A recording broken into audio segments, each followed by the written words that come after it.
Once upon a time, in a faraway galaxy beyond the edges of what Earthlings call the known universe, there spun a magnificent planet named Veskanov. This planet was vast, 100 times the size of Earth, and always bathed in golden light from two suns that rose from opposite sides of the sky.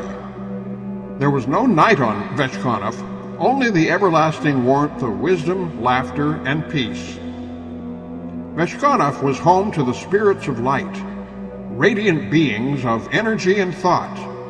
They lived without pain, hunger, or fear. There was no death, only endless exploration of art, music, mathematics, and joy.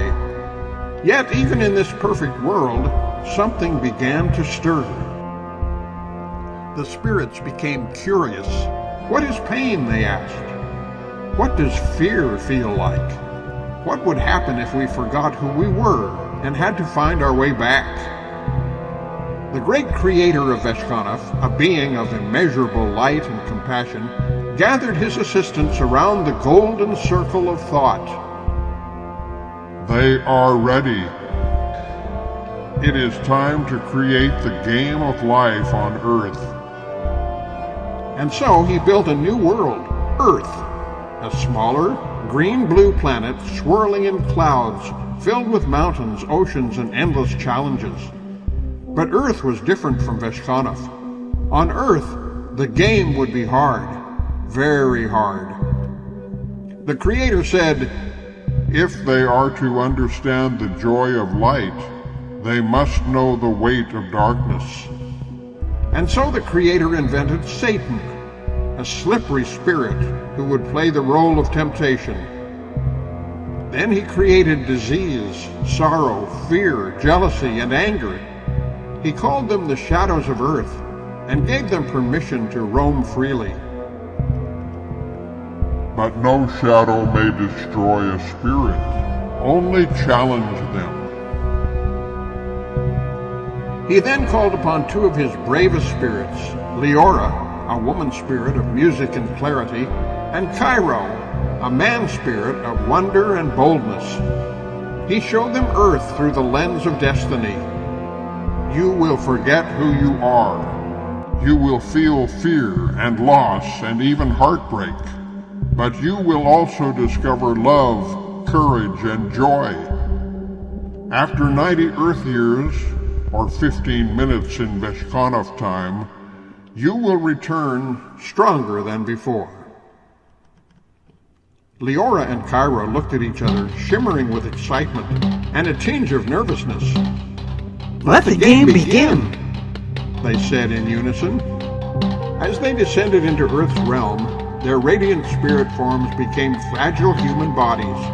Leora became a girl born in a village by the sea, and Cairo was born 1,000 miles away, under the stars of the desert.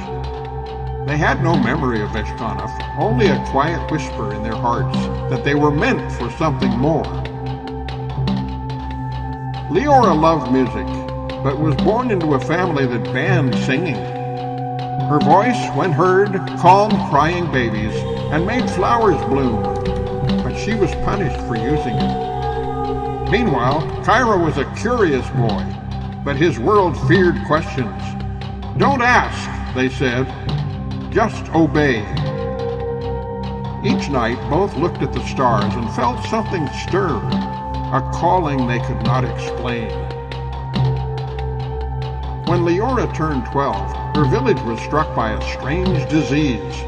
Her mother grew ill. The villagers blamed Leora's secret singing and cast her into the forest. Alone, she wandered in sorrow, hearing whispers of fear and self-doubt. Cairo, now 17, was taken by a warlord and trained to fight. Your heart is weakness, he was told. Only power matters. Each time he helped a fallen enemy, Satan appeared beside him whispering, Why bother? No one helped you. But deep within both of them, a flicker of Veskanov still burned. One fateful day in a ruined city filled with smoke, Leora's voice echoed through the empty chapel. Her song stopped a riot in the street. Cairo, passing by with soldiers, heard her. His heart thudded. He remembered something. They locked eyes. "I've heard your voice in my dreams," Cairo said. "And I've seen your eyes in the stars," Leora whispered. Together they fled the broken city, wandering in search of something neither could name. Along the way, they faced the full fury of Earth's shadows: hunger, betrayal, loss, and temptation. Satan appeared to offer them fame, comfort, even immortality. But they refused. "If we are meant to suffer," Cairo said, "then we are meant to rise." As they aged, Leora and Cairo helped others. Her voice became a medicine. His questions became wisdom. They built a small village where spirits felt safe, where children were taught to follow curiosity, and adults learned to love again. When their earth bodies grew old, they sat together one final time beneath a great tree. The sky shimmered, and a familiar warmth returned.